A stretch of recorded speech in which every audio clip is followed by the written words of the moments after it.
Sherlock Holmes, The Noble Bachelor, by Sir Arthur Conan Doyle.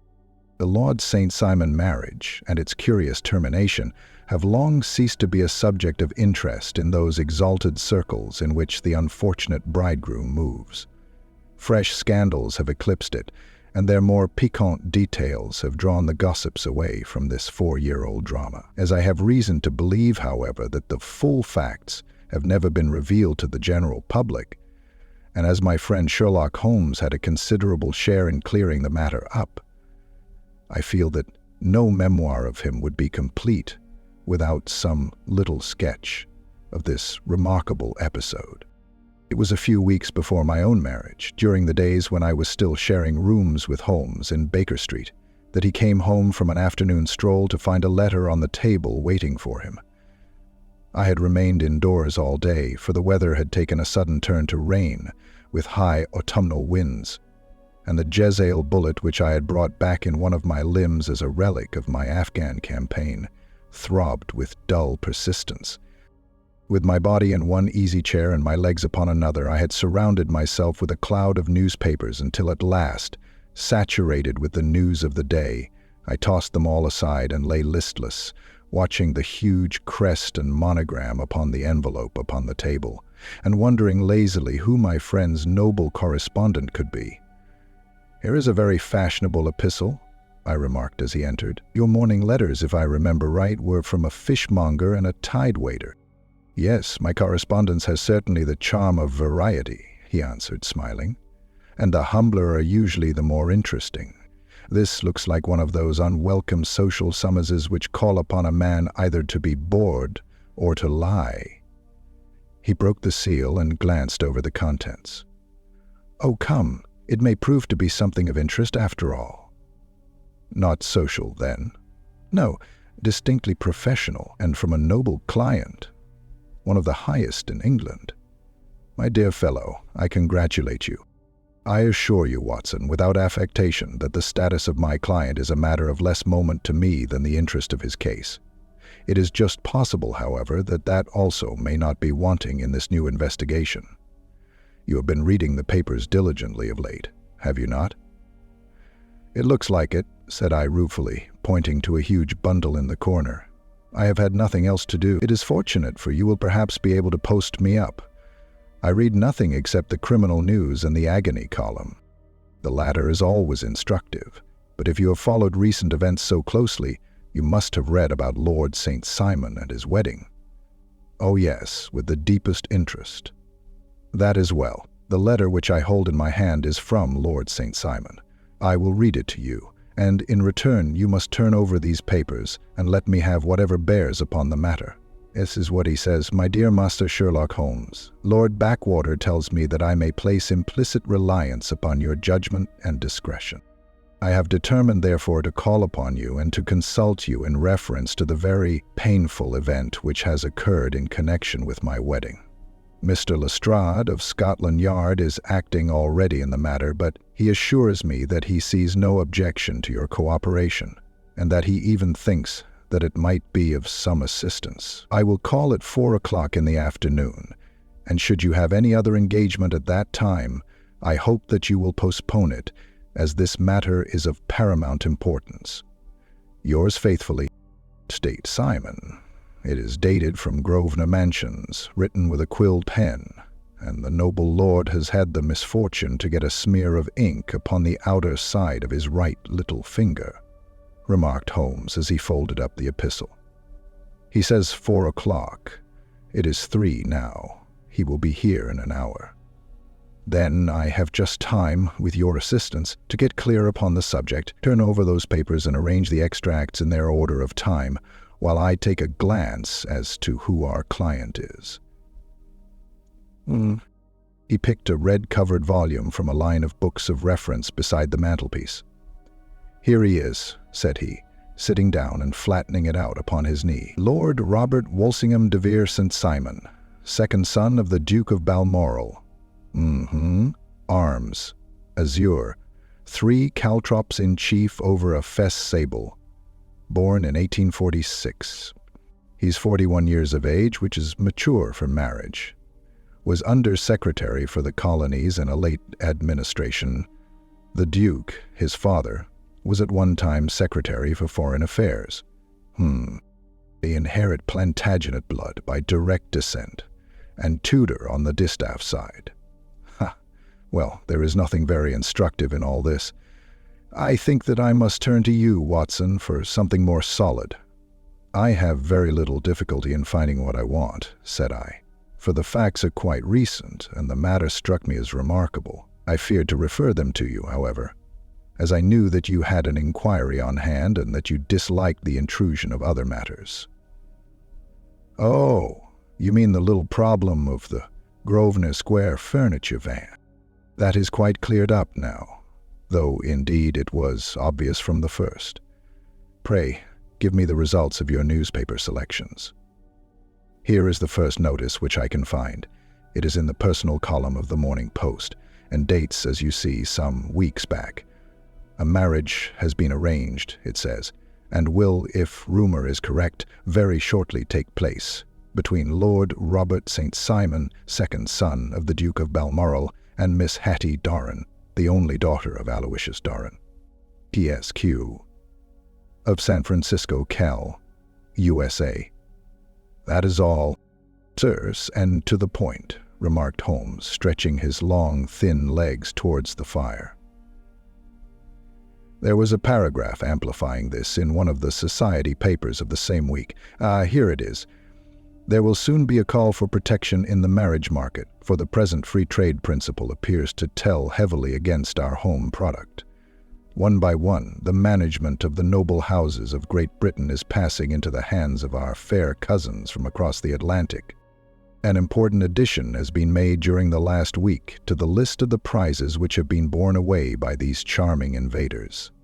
Lord St. Simon, who has shown himself for over 20 years proof against the little god's arrows, has now definitely announced his approaching marriage with Miss Hattie Doran, the fascinating daughter of a California millionaire. Miss Doran, whose graceful figure and striking face attracted much attention at the Westbury House festivities, is an only child, and it is currently reported that her dowry will run to considerably over the 6 figures, with expectancies for the future. As it is an open secret that the Duke of Balmoral has been compelled to sell his pictures within the last few years, and as Lord St. Simon has no property of his own save the small estate of Birchmoor, it is obvious that the Californian heiress is not the only gainer by an alliance which will enable her to make the easy and common transition from a Republican lady to a British peeress. "Anything else?" asked Holmes, yawning. "Oh yes, plenty. Then there is another note in the Morning Post to say that the marriage would be an absolutely quiet one, that it would be at St. George's, Hanover Square, that only half a dozen intimate friends would be invited, and that the party would return to the furnished house at Lancaster Gate, which has been taken by Mr. Aloysius Doran. 2 days later, that is, on Wednesday last, there is a curt announcement that the wedding had taken place, and that the honeymoon would be passed at Lord Backwater's place near Petersfield. Those are all the notices which appeared before the disappearance of the bride." "Before the what?" asked Holmes with a start. "The vanishing of the lady." "When did she vanish, then?" "At the wedding breakfast." "Indeed. This is more interesting than it promised to be. Quite dramatic, in fact." "Yes.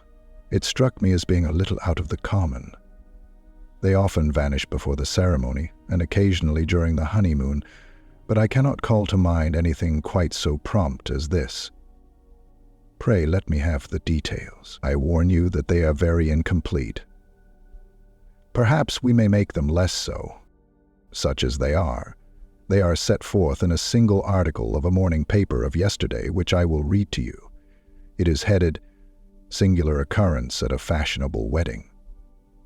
The family of Lord Robert St. Simon has been thrown into the greatest consternation by the strange and painful episodes which have taken place in connection with his wedding. The ceremony, as shortly announced in the papers of yesterday, occurred on the previous morning, but it is only now that it has been possible to confirm the strange rumors which have been so persistently floating about. In spite of the attempts of the friends to hush the matter up, so much public attention has now been drawn to it that no good purpose can be served by affecting to disregard what is a common subject for conversation. Brow said, quote, "The ceremony which was performed at St. George's, Hanover Square, was a very quiet one, no one being present save the father of the bride, Mr. Aloysius Doran, the Duchess of Balmoral, Lord Backwater, Lord Eustace, and Lady Clara St. Simon, the younger brother and sister of the bridegroom, and Lady Alicia Whittington. The whole party proceeded afterwards to the house of Mr. Aloysius Doran at Lancaster Gate, where breakfast had been prepared. It appears that some little trouble was caused by a woman whose name has not been ascertained, who endeavored to force her way into the house after the bridal party, alleging that she had some claim upon Lord St. Simon. It was only after a painful and prolonged scene that she was ejected by the butler and the footman. The bride, who had fortunately entered the house before this unpleasant interruption, had sat down to breakfast with the rest, when she complained of a sudden indisposition and retired to her room.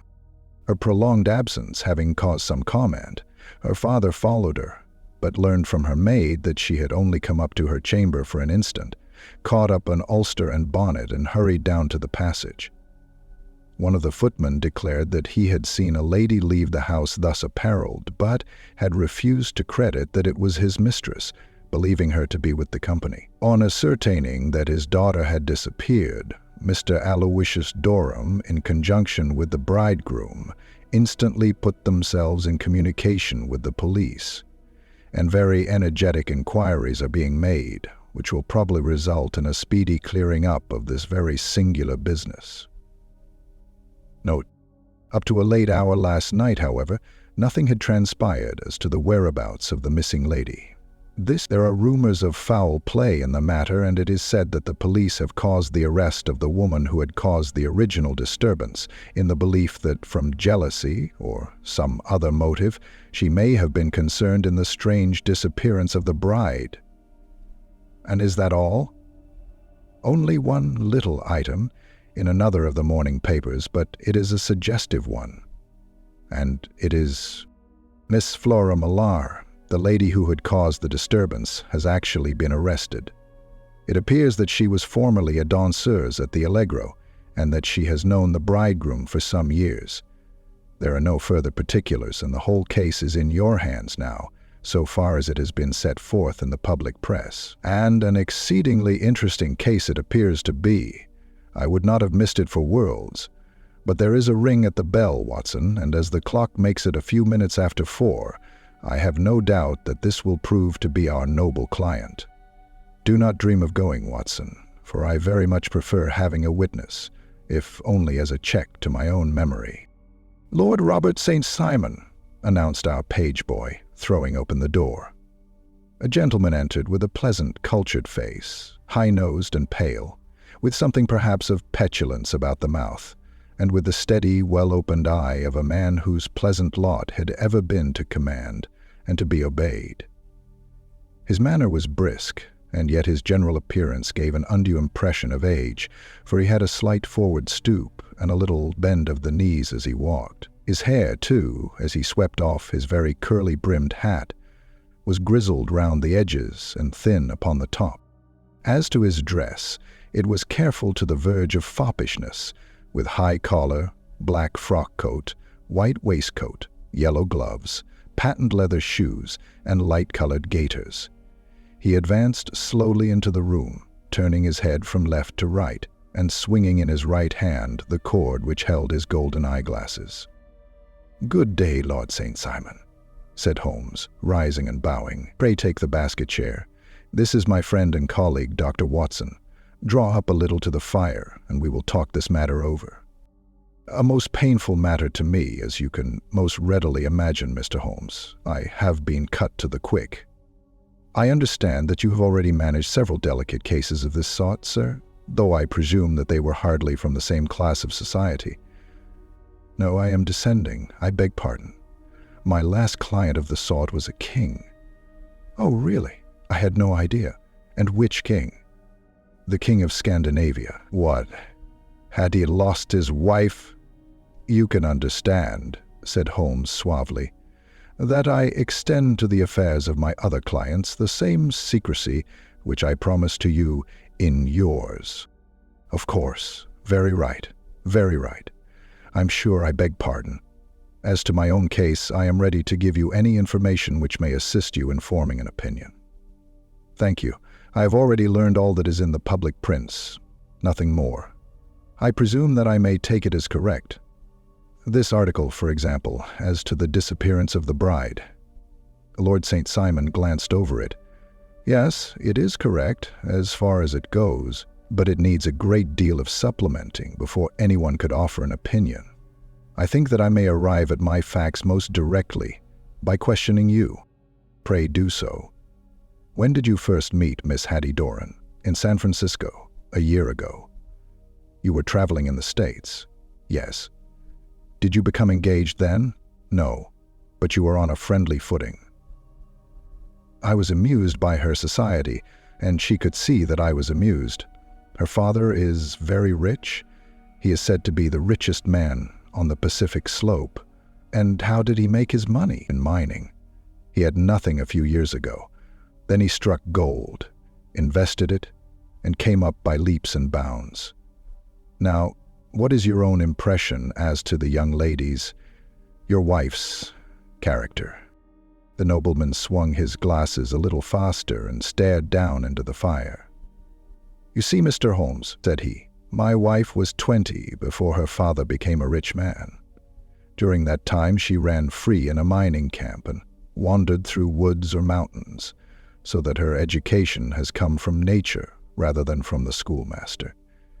She is what we call in England a tomboy with a strong nature, wild and free, unfettered by any sort of traditions. She is impetuous.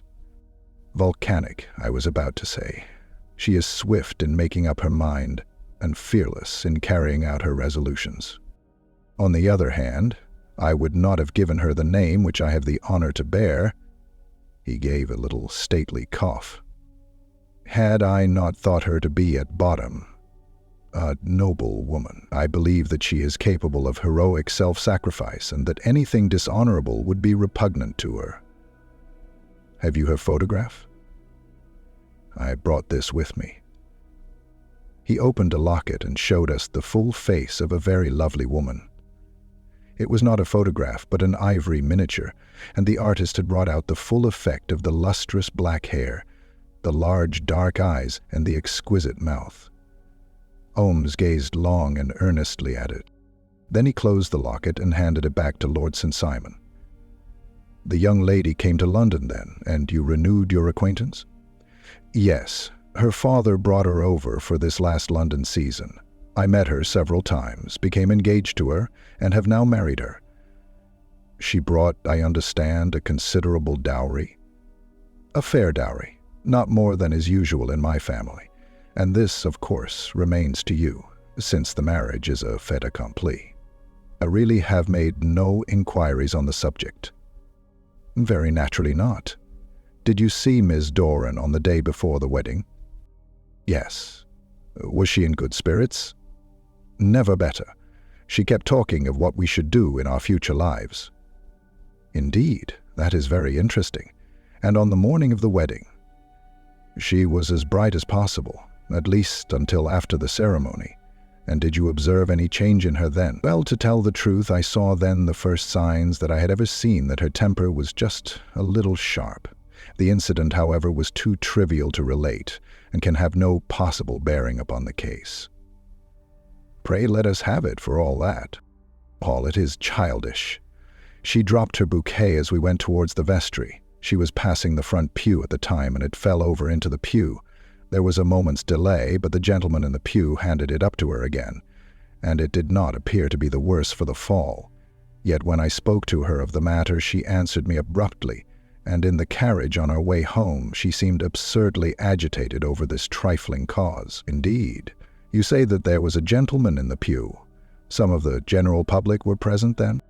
Oh yes, it is impossible to exclude them when the church is open. This gentleman was not one of your wife's friends. No, I call him a gentleman by courtesy, but he was quite a common-looking person. I hardly noticed his appearance. But really, I think that we are wandering rather far from the point. Lady St. Simon, then, returned from the wedding in a less cheerful frame of mind than she had gone to it. What did she do on re-entering her father's house? I saw her in conversation with her maid. And who was her maid? Alice is her name. She is an American and came from California with her. A confidential servant. A little too much so. It seemed to me that her mistress allowed her to take great liberties. Still, of course, in America, they look upon these things in a different way. How long did she speak to this Alice? Oh, a few minutes. I had something else to think of. You did not overhear what they said. Lady St. Simon said something about jumping a claim. She was accustomed to use slang of the kind. I have no idea what she meant. American slang is very expressive sometimes. And what did your wife do when she finished speaking to her maid? She walked into the breakfast room. On your arm? No, alone. She was very independent in little matters like that. Then, after we had sat down for 10 minutes or so, she rose hurriedly, muttered some words of apology, and left the room. She never came back, but this maid Alice, as I understand, deposes that she went to her room, covered her bride's dress with a long ulster, put on a bonnet, and went out. Quite so. And she was afterwards seen walking into Hyde Park in company with Flora Millar, a woman who is now in custody, and who had already made a disturbance at Mr. Doran's house that morning. Ah, yes. I should like a few particulars as to this young lady and your relations to her. Lord St. Simon shrugged his shoulders and raised his eyebrows. We have been on a friendly footing for some years. I may say on a very friendly footing. She used to be at the Allegro. I have not treated her ungenerously, and she had no just cause of complaint against me, but you know what women are, Mr. Holmes. Flora was a dear little thing, but exceedingly hot-headed and devotedly attached to me.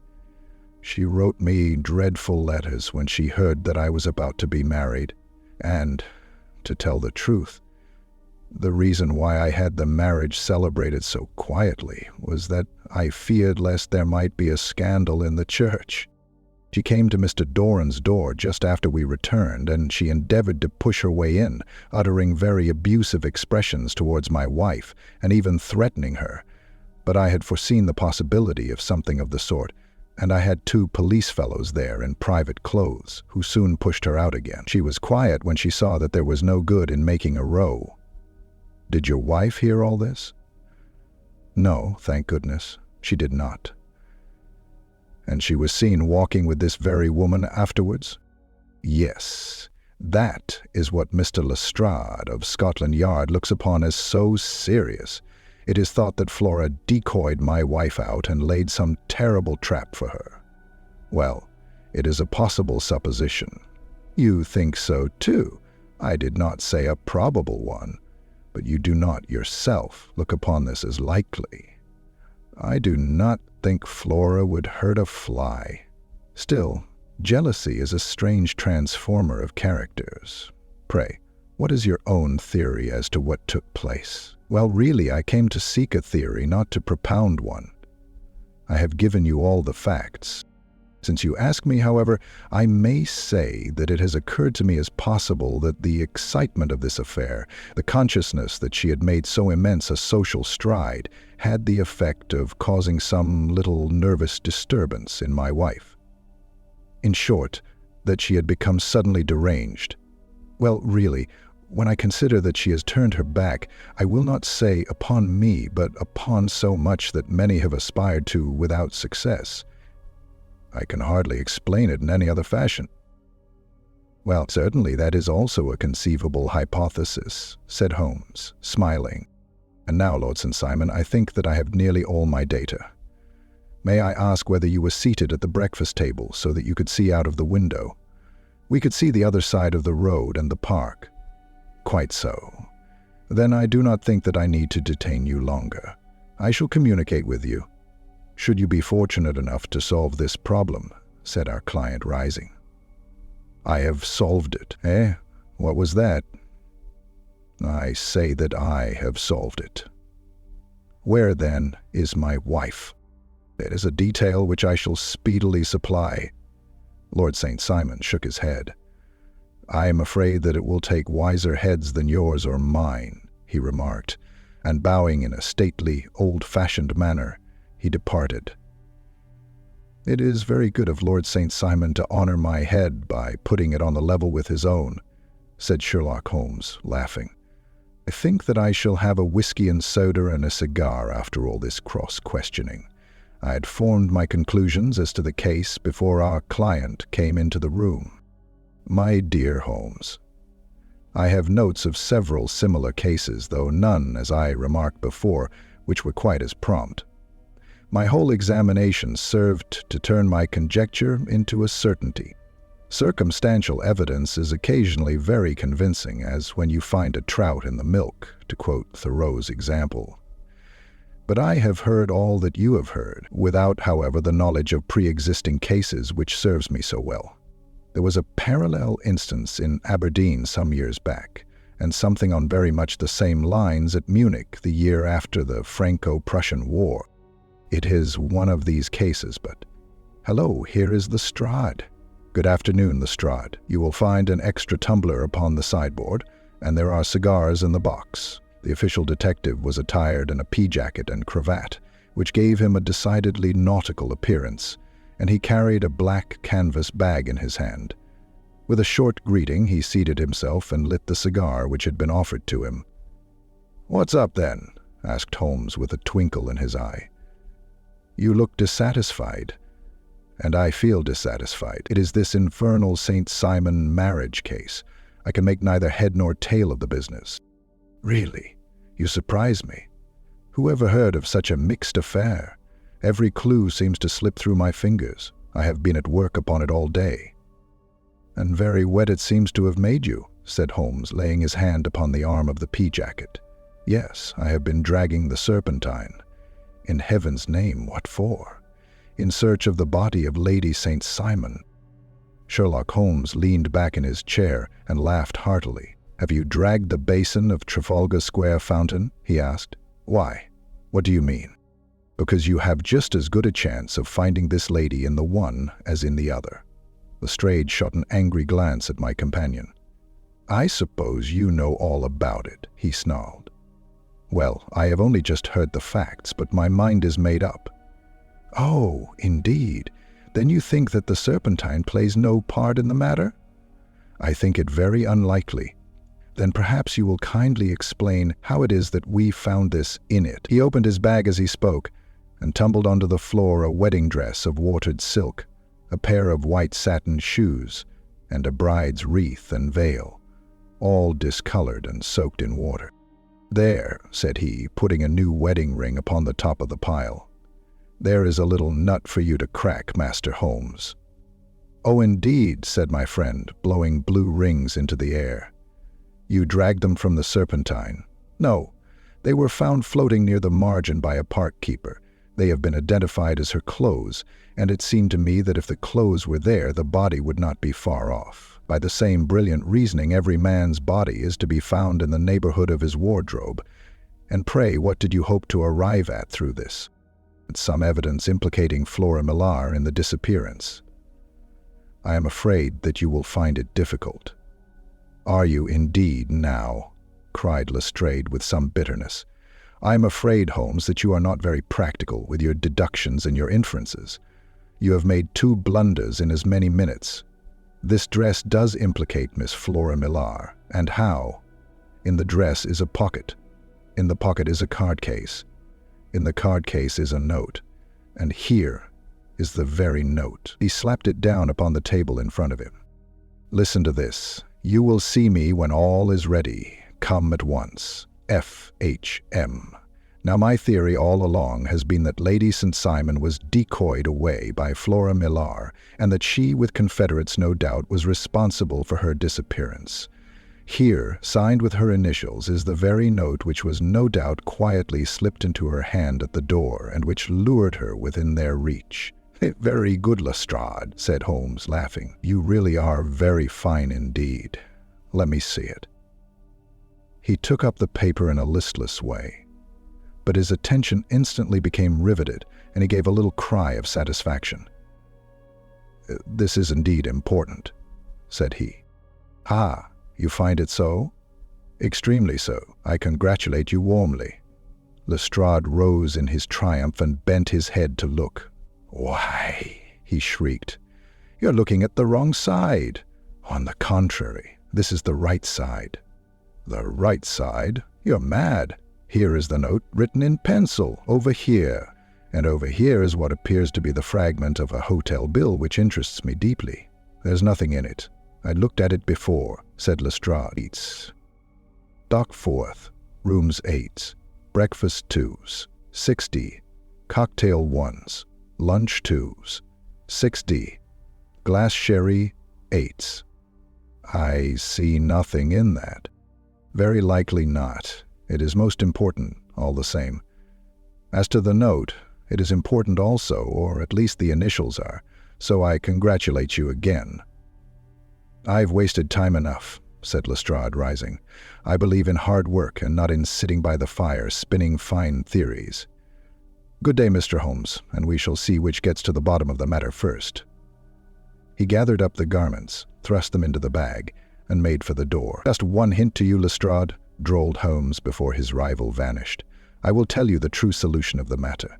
Lady St. Simon is a myth. There is not, and there never has been, any such person. Lestrade looked sadly at my companion. Then he turned to me, tapped his forehead 3 times, shook his head solemnly, and hurried away. He had hardly shut the door behind him when Holmes rose to put on his overcoat. There is something in what the fellow says about outdoor work, he remarked. So I think, Watson, that I must leave you to your papers for a little. It was after 5 o'clock when Sherlock Holmes left me, but I had no time to be lonely, for within an hour there arrived a confectioner's man with a very large flat box. This he unpacked with the help of a youth whom he had brought with him, and presently, to my very great astonishment, a quite Epicurean little cold supper began to be laid out upon our humble lodging-house mahogany. There were a couple of brace of cold woodcock, a pheasant, a pâté de foie gras pie, with a group of ancient and cobwebby bottles. Having laid out all these luxuries, my 2 visitors vanished away, like the genii of the Arabian Nights, with no explanation save that the things had been paid for and were ordered to this address. Just before 9 o'clock, Sherlock Holmes stepped briskly into the room. His features were gravely set, but there was a light in his eye which made me think that he had not been disappointed in his conclusions. "They have laid the supper, then," he said, rubbing his hands. "You seem to expect company." "They have laid for 5. "Yes, I fancy we may have some company dropping in," said he. "I am surprised that Lord St. Simon has not already arrived. Ha ha! I fancy that I hear his step now upon the stairs." It was indeed our visitor of the afternoon who came bustling in, dangling his glasses more vigorously than ever, and with a very perturbed expression upon his aristocratic features. "My messenger reached you, then?" asked Holmes. "Yes, and I confess that the contents startled me beyond measure. Have you good authority for what you say?" "The best possible." Lord St. Simon sank into a chair and passed his hand over his forehead. "What will the Duke say," he murmured, "when he hears that one of the family has been subjected to such humiliation? It is the purest accident. I cannot allow that there is any humiliation. How you look on these things from another standpoint, I fail to see that anyone is to blame. I can hardly see how the lady could have acted otherwise, though her abrupt method of doing it was undoubtedly to be regretted. Having no mother, she had no one to advise her at such a crisis. "It was a slight, sir, a public slight," said Lord St. Simon, tapping his fingers upon the table. "You must make allowance for this poor girl, placed in so unprecedented a position." I will make no allowance. I am very angry indeed, and I have been shamefully used." "I think that I heard a ring," said Holmes. "Yes, there are steps on the landing. If I cannot persuade you to take a lenient view of the matter, Lord St. Simon, I have brought an advocate here who may be more successful." He opened the door and ushered in a lady and gentleman. "Lord St. Simon," said he, "allow me to introduce you to Mr. and Mrs. Francis Hay Moulton. The lady, I think, you have already met." At the sight of these newcomers, our client had sprung from his seat and stood very erect, with his eyes cast down and his hand thrust into the breast of his frock coat, a picture of offended dignity. The lady had taken a quick step forward and had held out her hand to him, but he still refused to raise his eyes. It was as well for his resolution, perhaps, for her pleading face was one which it was hard to resist. "You're angry, Robert," said she. "Well, I guess you have every cause to be." "Pray make no apology to me," said Lord St. Simon bitterly. "Oh yes, I know that I've treated you real bad and that I should have spoken to you before I went, but I was kind of rattled, and from the time when I saw Frank here again, I just didn't know what I was doing or saying. I only wonder I didn't fall down and do a faint right there before the altar. Perhaps, Mrs. Moulton, you would like my friend and me to leave the room while you explain this matter?" "If I may give an opinion," remarked the strange gentleman, "we've had just a little too much secrecy over this business already. For my part, I should like all Europe and America to hear the rights of it." He was a small, wiry, sunburnt man, clean-shaven, with a sharp face and alert manner. "Then I'll tell our story right away," said the lady. "Frank here and I met in '84 in McQuire's camp, near the Rockies, where Pa was working a claim. We were engaged to each other, Frank and I, but then one day Father struck a rich pocket and made a pile, while poor Frank here had a claim that petered out and came to nothing. The richer Pa grew, the poorer was Frank, so at last Pa wouldn't hear of our engagement lasting any longer, and he took me away to Frisco. Frank wouldn't throw up his hand, though, so he followed me there, and he saw me without Pa knowing anything about it. It would only have made him mad to know, so we just fixed it all up for ourselves. Frank said that he would go and make his pile too and never come back to claim me until he had as much as Pa. So then I promised to wait for him to the end of time and pledged myself not to marry anyone else while he lived. "Why shouldn't we be married right away then?" said he, "and then I will feel sure of you, and I won't claim to be your husband until I come back." Well, we talked it over, and he had fixed it all up so nicely, with a clergyman all ready and waiting, that we just did it right there, and then Frank went off to seek his fortune, and I went back to Pa. The next I heard of Frank was that he was in Montana, and then he went prospecting in Arizona, and then I heard of him from New Mexico. After that came a long newspaper story about how a miners' camp had been attacked by Apache Indians, and there was my Frank's name among the killed. I fainted dead away, and I was very sick for months after. Pa thought I had a decline and took me to half the doctors in Frisco. Not a word of news came for a year and more, so that I never doubted that Frank was really dead. Then Lord St. Simon came to Frisco, and we came to London, and a marriage was arranged, and Pa was very pleased, but I felt all the time that no man on this earth would ever take the place in my heart that had been given to my poor Frank. Still, if I had married Lord St. Simon, of course I'd have done my duty by him. We can't command our love, but we can our actions. I went to the altar with him with the intention to make him just as good a wife as it was in me to be. But you may imagine what I felt when, just as I came to the altar rails, I glanced back and saw Frank standing and looking at me out of the first pew.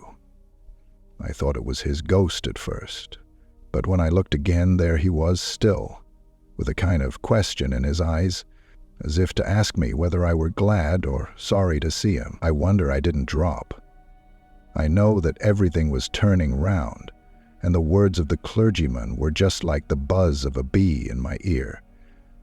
I didn't know what to do. Should I stop the service and make a scene in the church, I glanced at him again, and he seemed to know what I was thinking, for he raised his finger to his lips to tell me to be still. Then I saw him scribble on a piece of paper, and I knew that he was writing me a note. As I passed his pew on the way out, I dropped my bouquet over to him, and he slipped the note into my hand when he returned me the flowers. It was only a line asking me to join him when he made the sign to me to do so. Of course, I never doubted for a moment that my first duty was now to him, and I determined to do just whatever he might direct. When I got back, I told my maid, who had known him in California and had always been his friend. I ordered her to say nothing, but to get a few things packed and my ulster ready. I know I ought to have spoken to Lord St. Simon, but it was dreadful hard before, his mother and all those great people. I just made up my mind to run away and explain afterwards. I hadn't been at the table 10 minutes before I saw Frank out of the window at the other side of the road. He beckoned to me, and then began walking into the park. I slipped out, put on my things, and followed him. Some woman came talking something or other about Lord St. Simon to me. Seemed to me from the little I heard as if he had a little secret of his own before marriage also. But I managed to get away from her and soon overtook Frank. We got into a cab together, and away we drove to some lodgings he had taken in Gordon Square. And that was my true wedding, after all those years of waiting. Frank had been a prisoner among the Apaches, had escaped, came on to Frisco, found that I had given him up for dead, and had gone to England, followed me there, and had come upon me at last on the very morning of my second wedding. I saw it in a paper, explained the American. It gave the name and the church, but not where the lady lived. Then we had a talk as to what we should do, and Frank was all for openness, but I was so ashamed of it all that I felt as if I should like to vanish away and never see any of them again. Just sending a line to Pa, perhaps, to show him that I was alive. It was awful to me to think of all those lords and ladies sitting round that breakfast table and waiting for me to come back. So Frank took my wedding clothes and things and made a bundle of them so that I should not be traced, and dropped them away somewhere where no one could find them. It is likely that we should have gone on to Paris tomorrow, only that this good gentleman, Mr. Holmes, came round to us this evening, though how he found us is more than I can think. And he showed us very clearly and kindly that I was wrong and that Frank was right, and that we should be putting ourselves in the wrong if we were so secret. Then he offered to give us a chance of talking to Lord St. Simon alone, and so we came right away round to his rooms at once. Now, Robert, you have heard it all, and I am very sorry if I have given you pain, and I hope that you do not think very meanly of me. Lord St. Simon had by no means relaxed his rigid attitude, but had listened with a frowning brow and a compressed lip to this long narrative. "Excuse me," he said, "but it is not my custom to discuss my most intimate personal affairs in this public manner." "Then you won't forgive me? You won't shake hands before I go?" "Oh, certainly, if it would give you any pleasure." He put out his hand and coldly grasped that which she extended to him. "I had hoped," suggested Holmes, "that you would have joined us in a friendly supper." "I think that there you ask a little too much," responded his lordship. "I may be forced to acquiesce in these recent developments, but I can hardly be expected to make merry over them. I think that, with your permission, I will now wish you all a very good night." He included us all in a sweeping bow and stalked out of the room. "Then I trust that you at least will honor me with your company," said Sherlock Holmes. "It is always a joy to meet an American, Mr. Moulton, for I am one of those who believe that the folly of a monarch and the blundering of a minister in far-gone years will not prevent our children from being someday citizens of the same world-wide country, under a flag which shall be a quartering of the Union Jack with the stars and stripes." "The case has been an interesting one," remarked Holmes when our visitors had left us, "because it serves to show very clearly how simple the explanation may be of an affair which at first sight seems to be almost inexplicable. Nothing could be more natural than the sequence of events as narrated by this lady, and nothing stranger than the result when viewed, for instance, by Mr. Lestrade of Scotland Yard. You were not yourself at fault at all then. From the first, two facts were very obvious to me. The one that the lady had been quite willing to undergo the wedding ceremony. The other, that she had repented of it within a few minutes of returning home. Obviously something had occurred during the morning then to cause her to change her mind. What could that something be? She could not have spoken to anyone when she was out, for she had been in the company of the bridegroom. Had she seen someone then? She said, no, if she had, it must be someone from America, because she had spent so short a time in this country that she could hardly have allowed anyone to acquire so deep an influence over her that the mere sight of him would induce her to change her plans so completely. You see, we have already arrived, by a process of exclusion, at the idea that she might have seen an American. Then who could this American be, and why should he possess so much influence over her? It might be a lover, it might be a husband. Her young womanhood had, I knew, been spent in rough scenes and under strange conditions. So far I had got before I ever heard Lord St. Simon's narrative, when he told us of a man in a pew, of the change in the bride's manner, of so transparent a device for obtaining a note as the dropping of a bouquet, of her resort to her confidential maid, and of her very significant allusion to claim jumping, which in miners' parlance means taking possession of that which another person has a prior claim to. The whole situation became absolutely clear. She had gone off with a man, and the man was either a lover or was a previous husband, the chances being in favor of the latter. And how in the world did you find them? It might have been difficult, but friend Lestrade held information in his hands the value of which he did not himself know. The initials were, of course, of the highest importance, but more valuable still was it to know that within a week he had settled his bill at one of the most select London hotels. How did you deduce the select? By the select prices. 8 shillings for a bed and 8 pence for a glass of sherry, pointed to one of the most expensive hotels. There are not many in London which charge at that rate. In the second one, which I visited in Northumberland Avenue, I learned by an inspection of the book that Francis H. Moulton, an American gentleman, had left only the day before, and on looking over the entries against him, I came upon the very items which I had seen in the duplicate bill. His letters were to be forwarded to 226 Gordon Square. So thither I traveled, and being fortunate enough to find the loving couple at home, I ventured to give them some paternal advice, and to point out to them that it would be better, in every way, that they should make their position a little clearer, both to the general public and to Lord St. Simon in particular. Invited them to meet him here, and, as you see, I made him keep the appointment. But with no very good result, I remarked. His conduct was certainly not very gracious.